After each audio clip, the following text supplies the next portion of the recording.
For today's video guys, gagawa po tayo ng R-type. Ito po guys, R-type. So, ang sukat nito is ito 5 cm, tapos 3 cm, 4 cm, 7 cm, tapos 6 cm.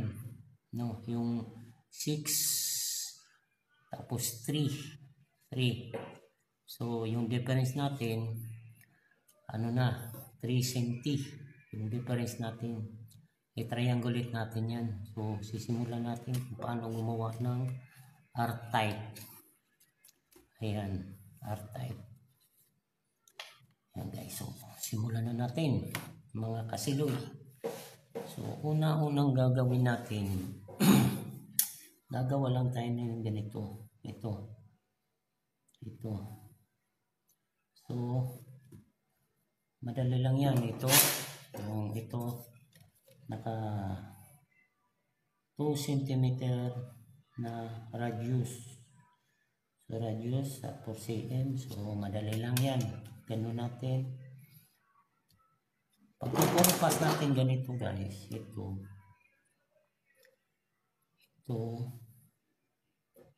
Halimbawa ito. Yan. Yan. Tapos, pag nakagawa na tayo nito, babarahan natin yan. Ito guys, babarahan natin yan. Yan. Barahan natin yan. Yan. So, ito na. So, mawawala ito. Yan. Yan. Yan guys. Hahatiin naman natin ito. Hatiin. Yan. Hatiin natin yan. Hati. Yan. Tapos, pansyaran natin. Para hindi tayo maligaw. Masiloy. Tapos, gagano natin. Yan. Puncher ulit.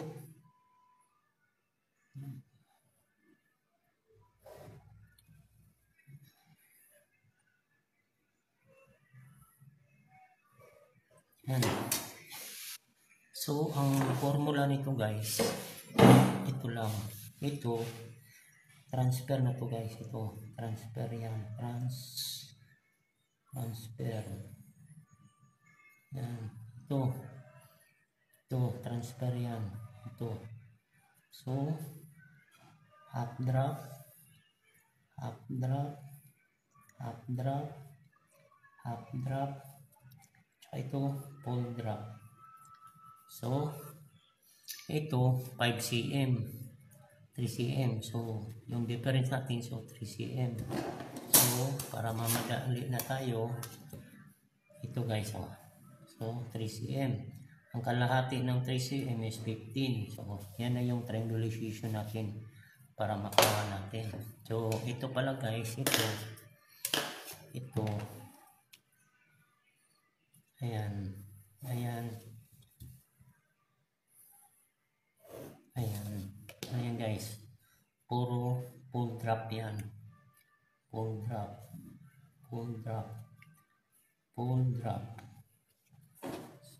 Ito, transfer na lang to. So, gumawa na ako nito, transfer. So, sisimulan na natin yung layout. So, unahin natin ito. So, unahin natin yan. Yan. Unahin natin yan. Ayan. Kita nyo ba guys? Yan. Tapos, half drop. Ayan. Dito siya. Dito yan. Dito yan guys. Ito yan. So, ang sunod, ito na yung number 1. Ang sunod, number 2. Ito yung number 2. Yan. Kung kita nyo guys. Kita nyo ba? Ayan.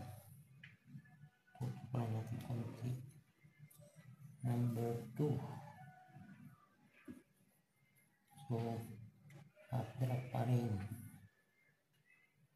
Yan, half drop. Dito. Ayan na. Papansyaran natin. Yan. So, ang kasunod guys, ito yung radius. Sundan natin yung radius. Yan. So, ano nakalagay? Full drop. So, full drop tayo. Full drop. So, full drop na. Full drop tayo. Yan. Yan. So, number 3. Ano yung number 3? Ang number 4 guys, ito. Number 4. Ito. Number 4. Kunin natin yung number 4. Half drop pa rin ito guys. Half drop. Half drop. Half drop. Yan. So, lagay natin dyan. Ito. Yan. So, puncher agad. Yan. Puncher. So, ang kasunod guys, ito. Number 4, number 5. Number 5. Number 5. Yan. Madali lang. Mga siloy, pag nakuha nyo, kung marunong na kayo mag-triangulate. Basta, isipin nyo lang yung yung difference. Pag hindi nyo nakuha yung difference, talagang pipilipit yung nyo. So, yan na. So, yung bunganga nito is 4 cm. 4 cm ang bunganga nito. Okay. Yan. Lagay natin dyan 4 cm. Yan na guys. Yan na yung 4 cm. So, babarahan na natin. Babarahan na natin. Yan. Yan. So, kukunin na natin yung niya. Ganito lang guys. Paulit-ulit lang. Paulit-ulit. Ito lang yung gamitin natin. Ito.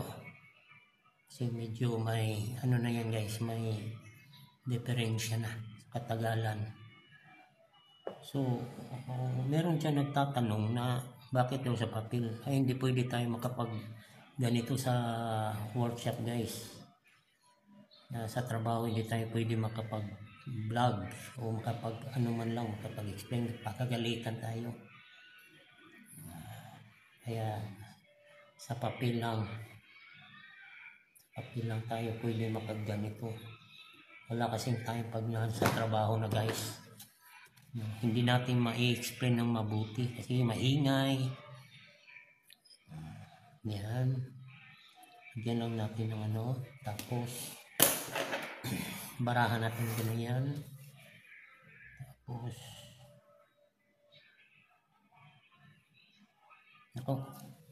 lumampas pa guys. Lumampas siya sa papel guys, pero okay lang yan. Pag sa zero yan, pag lumampas yung working table, lalagyan mo talaga to ng vice grip para hindi ka mawala. Tulad nito guys, so lumampas na ako sa table, so dapat lagyan nyo yan ng vice grip. Ayan. So lumampas na ako guys. Ito. Ayan.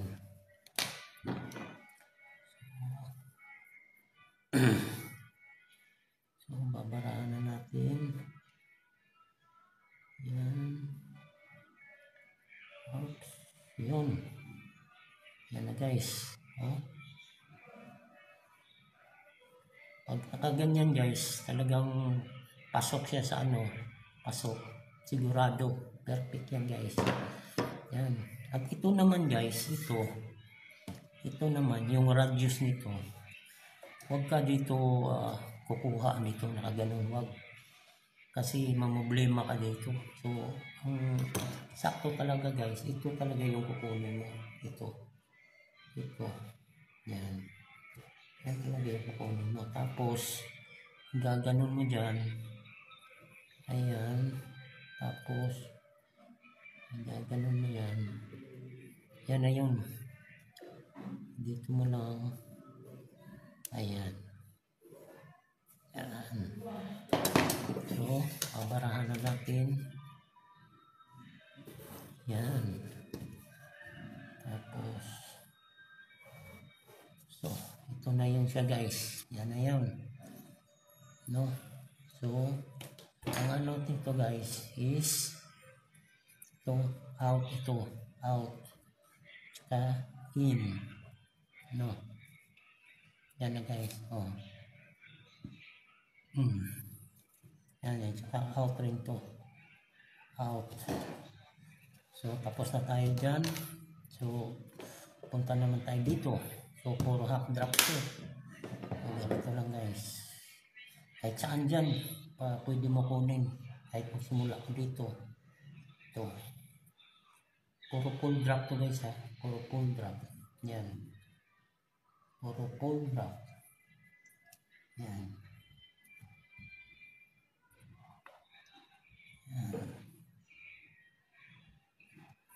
Yan. So, burahin mo natin guys. Kasi, ang dami ng baka maligaw tayo. Yan. So, pangalawa ito. Ito. Full drop pa rin.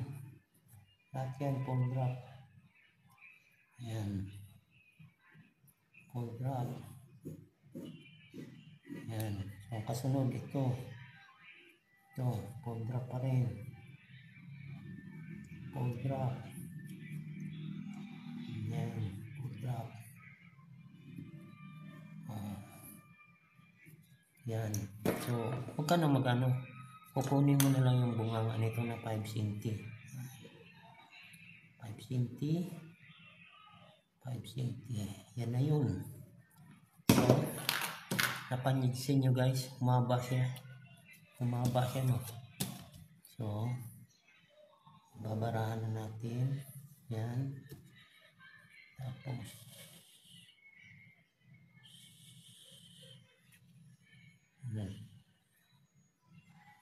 ako, sorry guys, nagkabaliktaran.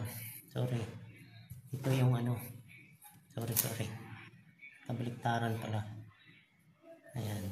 Ganun lang natin. Ayan. Ayan. Ito yung point niya. Ito yung point niya. Ayan. Balik na to. Tapos, transfer na natin to. Ayan. Transfer na lang. Ayan na yun. Ayan. Balik na talaga. Sorry. Ayan. Ayan.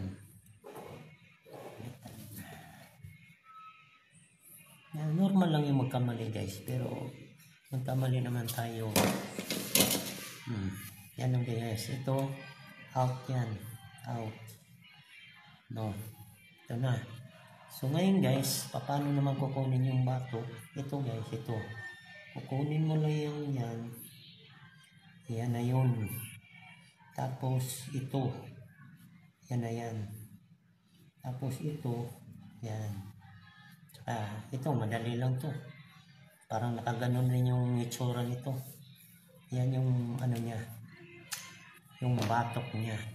So, siguro malinaw na. So, lagyan muna natin ang ano nito.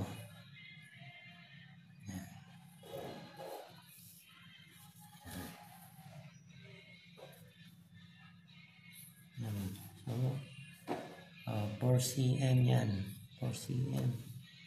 Ito, 5 cm.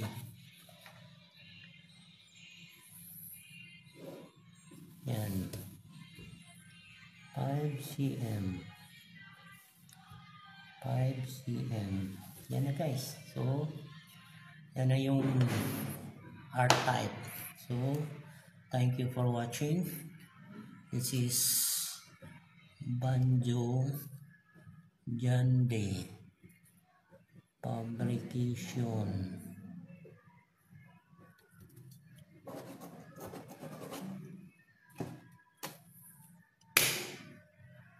Yan na yung guys, R-type na transition. So, peace.